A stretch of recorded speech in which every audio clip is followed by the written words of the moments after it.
Good morning class. Today discuss about the keratitis. आज हम keratitis के बारे में डिस्कस करेंगे कि केराटाइटिस है क्या। तो केराटाइटिस की definition, it is the inflammation of the cornea that is called keratitis. जो हमारी केराटाइटिस है वो क्या है? Inflammation of the cornea. ये कॉर्निया में जब इन्फ्लामेशन हो जाता है तो उसको अपन क्या बोलते हैं? केराटाइटिस। जो कि प्रीवियस क्लास में अपन डिस्कस करिए हैं कि जो ITIS है वो है क्या? इन्फ्लामेशन। जिसके भी लास्ट में आपका ITIS लगा है वो क्या है? इन्फ्लामेशन। वो किसी न किसी चीज़ का इन्फ्लामेशन होता है। तो इसमें भी आपका केराटाइटिस में भी आपका इन्फ्लामेशन है। केराटाइटिस क्या है? ये एक कार्निया से लिया गया वर्ड है, ये ग्रीक वर्ड है। तो it is the inflammation of the cornea that is called keratitis. Inflammation of the cornea that is called keratitis. Cornea may be divided in two types. इसके कितने टाइप्स हैं? Two types. कौन कौन से? तो ये अल्सरेटिव केराटाइटिस और non ulcerative keratitis, ये टू टाइप्स के केराटाइटिस हैं। अल्सरेटिव का मतलब है अल्सर युक्त। अल्सर मीन्स कोई घाव युक्त, जैसे घाव हो जाता है ना तो उसको बोलते हैं अल्सर।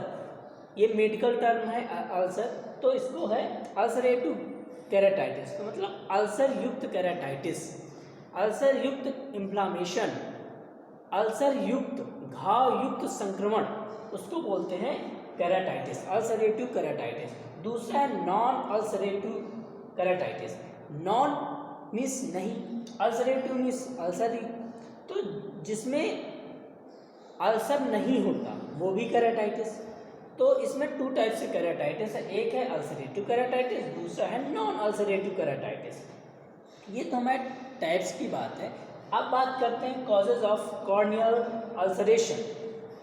कॉर्नियल अल्सरेशन है क्या, वो कैसे कैसे फैलता है वो भी अपन डिस्कस कर लेते हैं। तो कॉर्नियल अल्सरेशन में सबसे पहला है एक्सोगेनस इन्फेक्शन। पहला है आपका एक्सोगेनस इन्फेक्शन। तो एक्सोगेनस इन्फेक्शन क्या है?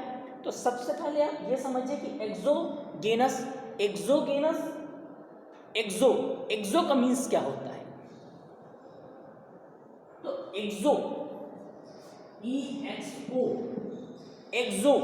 एक्सो का मीन्स क्या है? आउटसाइड, बाहर की साइड, बाहर की तरफ।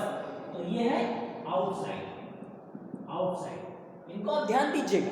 एक्सो का मतलब क्या है? आउटसाइड, बाहर की साइड, बाहर की तरफ। फिर है जेनस। पहला आपका हो गया एक्सो, दूसरा है जेनस। जेनस मीन्स क्या होता है? Genus equal to birth from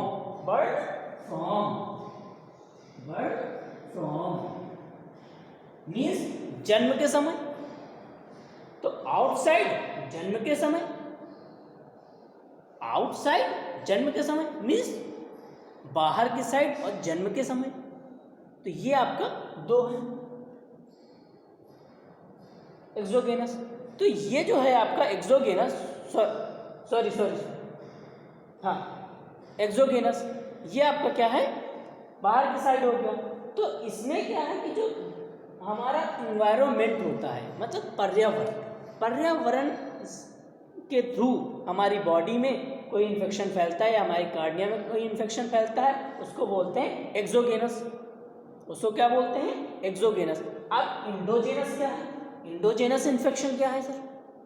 तो इंडोजेनस, इंडो का मतलब होता है इनसाइड, इंडो मतलब इनसाइड, इंडो का मतलब होता है इनसाइड, अंदर की तरफ। जेनस मीन्स बर्ड फ्रॉम, जन्म के समय से ही अंदर की साइड जो इन्फेक्शन होता है उसको क्या बोलते हैं हम? इंडोजेनस है क्या? संक्रमण एजेंट जो हमारे शरीर में होते हैं वो पहले से ही पाए जाते हैं हमारे शरीर में। संक्रमण एजेंट्स हमारे शरीर में प्रतिरोधी क्षमताओं को बढ़ाते हैं और रोगों को दूर करते हैं। तो अंतः संक्रमण तो अंतर संक्रमण रोग जब तेज़ी से फैलने लगता है, इसमें कोई जो हमारे बॉडी में प्रतिरोधक क्षमता घट जाते हैं तो अंतर संक्रमण बढ़ने लगता है। उस दौरान जो रोग होते हैं उसको क्या बोलते हैं? इंडोजीनस। इसके बाद तीसरे की बात करें, केमिकल एजेंट। केमिकल एजेंट क्या है? मोस्टली जो एजेंट होते हैं, मिलिट्री एजेंट होते हैं, वो 4 टाइप्स का होता है।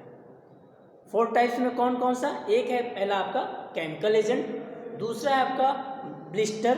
पहला तो आपको लिखा देखिए केमिकल एजेंट, दूसरा कौन सा है? ब्लिस्टर।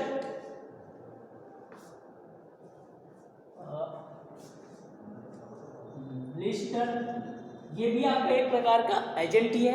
पहला आपका केमिकल, दूसरा आपका ब्लिस्टर, तीसरा आपका क्या है? ब्लड। ब्लड एजेंट भी होता है। तीसरा है आपका ब्लड, ये भी एक एजेंट ही है। इसके थ्रू अंदर ब्लड के थ्रू कौन कौन सा इन्फेक्शन होता है वो भी देखो एजेंट। तो blood agent, blister agent, chemical agent और एक कौन सा है? Nerve agent. नर्व, हमारे शरीर में नर्व पाई जाती है ना, तो वो भी एक एजेंट के भांत का।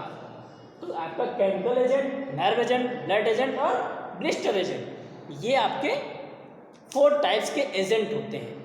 इनमें से एक है केमिकल एजेंट। केमिकल एजेंट के कारण भी हमको केराटिटिस हो सकता है। केमिकल एजेंट के कारण भी हमको केराटिटिस हो सकता है। ये कौन सा इन्फेक्शन होगा? एक्सोगेनस इन्फेक्शन के थ्रू, मतलब बाहरी कारणों से ये हमारे शरीर में फैलता है। अगला है आपका loss of corneal sensation. Loss of corneal sensation, ये कॉर्निया में जब सेंसेशन लॉस हो जाता है, कॉर्निया का सेंसेशन लॉस हो जाता है, तो उसमें हमको कॉर्निया से दिखना बंद होने लगता है, ब्लड विजन होने लगता है। तो cornea of loss of corneal sensation. अब कॉर्नियल सेंसेशन कैसे हो सकता है? तो ये एक्वायर्ड कंडीशन, ये एक्वायर्ड मीन्स जन्म के बाद किसी भी एज में, बढ़ती उम्र के साथ कभी भी हो सकता है, एक्वायर्ड है।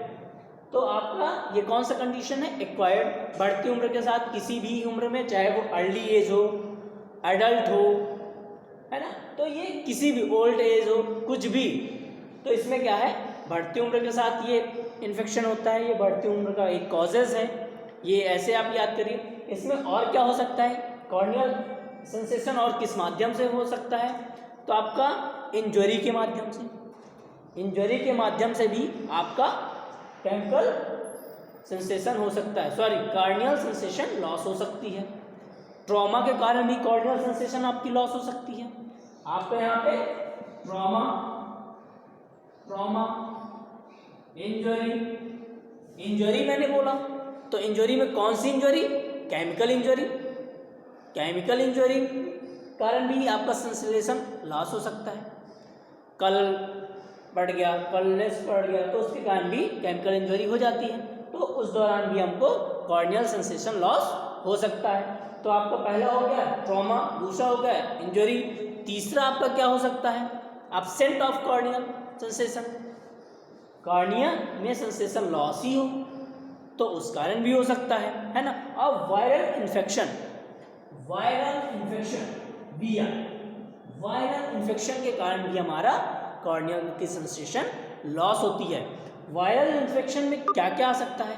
जैसे आप पढ़े हैं herpes zoster virus, herpes simplex virus, इनके कारण भी हमारा कॉर्नियल सेंसेशन लॉस हो सकता है। तो आप लॉस ऑफ कॉर्नियल सेंसेशन में क्या क्या पढ़ा? आपका पहला हो गया कि ये एक्वायर्ड कंडीशन है, कॉजेज है ना। दूसरा आपका केमिकल इंजरी के कारण भी आपका लॉस हो सकता है कॉर्नियल सेंसेशन। तीसरा आपका ट्रॉमा के कारण भी कॉर्नियल सेंसेशन लॉस हो सकता है। चौथा आपका वायरल इन्फेक्शन के कारण भी कॉर्नियल सेंसेशन लॉस हो सकता है। और वायरल इन्फेक्शन में आपका क्या क्या है?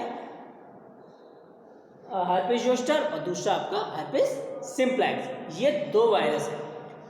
और भी कई वायरस हैं जिनके कारण भी हमारा कॉर्नियल सेंसेशन लॉस हो सकता है। इसके बाद विटामिन ए डिफिशियंसी, अगला पॉइंट है आपका vitamin A deficiency. Vitamin A deficiency क्या है? तो आपको सबसे पहले विटामिन ए क्या है?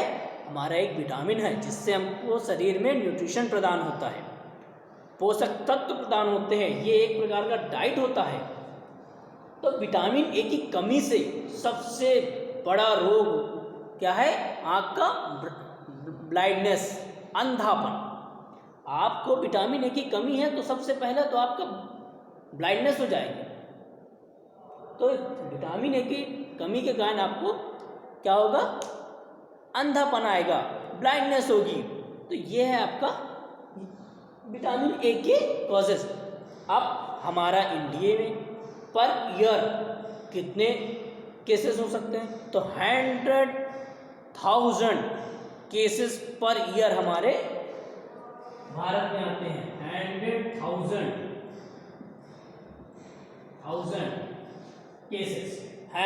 100,000 केसेस पर ईयर हमारे इंडिया में किसके पाए जाते हैं? विटामिन ए डिफिशियंसी के कारण। ठीक है, तो विटामिन ए डिफिशियंसी के कितने केसेस? 100,000 पर ईयर केसेस हमारे भारत में। पर ये विटामिन ए डिफिशियंसी जो है वो सबसे ज़्यादा कहाँ केसेस पाए जाते हैं? तो सबसे ज़्यादा जो केसेस पाए जाते हैं ये पाए जाते हैं आपके साउथ एरिया में, एशिया में। कौन से एशिया में? साउथ एशिया में पाया जाता है। और दूसरा आपका अफ्रीका में। ये दो शहर ऐसे हैं जहाँ पे हमारे विटामिन ए डिफिशियंसी के केसेस मोस्ट ऑफ सबसे ज़्यादा पाए जाते हैं। एक आपका साउथ एशिया और दूसरा आपका अफ्रीका। भारत में भी इसके केसेस देखने को मिलता है per year. 100,000 cases per year देखने को मिलता है। अगला है आपका एक्सपोजर। एक्सपोजर के कारण भी हमको कॉर्निया में जो क्या होता है? केराटाइटिस हो सकता है, कॉर्निया का सेंसेशन लॉस हो सकता है, यह भी केराटाइटिस हो सकता है। तो ये एक्सपोजर के कारण भी हमको ये देखने को मिल सकता है। अब जब हम नेक्स्ट क्लास में बात करेंगे तो उस क्लास में अपन क्लासिफिकेशन की बात करेंगे। क्लासिफिकेशन के को भी डिफाइन करेंगे, क्लासिफिकेशन में है क्या। So thank you guys, next class में अपन मिलते हैं।